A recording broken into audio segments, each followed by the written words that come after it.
Bonjour, une toute petite vidéo pour ceux qui n'ont pas bien compris et avec les erreurs que j'ai relevées. Donc, il fallait décomposer en produit de facteurs premiers, c'est-à-dire en formant une multiplication constituée uniquement de nombres premiers. Donc, il fallait d'abord décomposer 42. Donc, 42 se termine par 2 divisible par 2. 42 divisé par 2, ça fait 21. On continue. On cherche par quoi est divisible 21 par 3, ça nous fait 7. 7 est premier, donc on va le diviser par 7, ça nous fait 1. Là, on s'arrête. On observe, on n'a bien que des nombres premiers à droite et on va pouvoir écrire en ligne la décomposition de ce nombre. Donc 42 égale 2 fois 3 fois 7. Quel que soit l'ordre dans lequel on ait fait les divisions ici, peu importe, il faut toujours ordonner en ligne en ordre croissant du plus petit au plus grand, puisqu'il faudra le faire ensuite dans les classes supérieures. Donc s'il vous reste là un nombre qui n'est pas premier, c'est que la décomposition n'est pas bonne. C'est la première étape. Ceci, je l'attendais aussi. Ça permet de mémoriser tout le travail à faire. Ensuite, on fait pareil pour 66. Donc 66 se termine par 6 divisé par 2, ça fait 33. 33 divisé par 3, ça fait 11.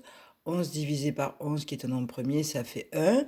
Et on va écrire la décomposition en ligne du plus petit au plus grand, 2 fois 3 fois 11. Et il y a bien là que des nombres premiers. Vous en avez la liste et normalement, vous devez la prendre jusqu'à 29. Allez, on passe au suivant. Vous aviez à décomposer 105.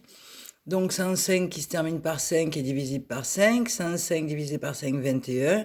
On retrouve 21 qu'on avait tout à l'heure. Donc 21 divisé par 7, 3 divisé par 3, 1.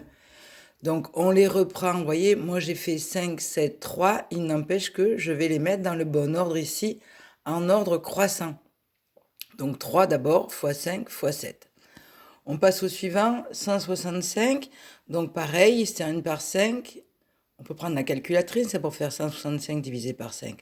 Ça fait 33. 33 divisé par 3, ça fait 11. 11 divisé par 11, ça fait 1. On s'arrête et on écrit dans l'ordre qui n'est pas le même que ce qui est là, mais peu importe. D'ailleurs, peu importe l'ordre ici. Ça nous fait 3 fois 5 fois 11.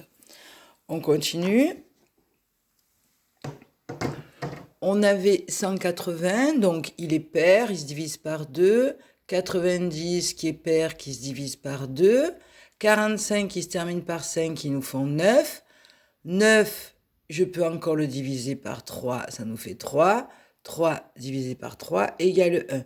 Tout le détail là qui vous permet de faire le cheminement pour décomposer.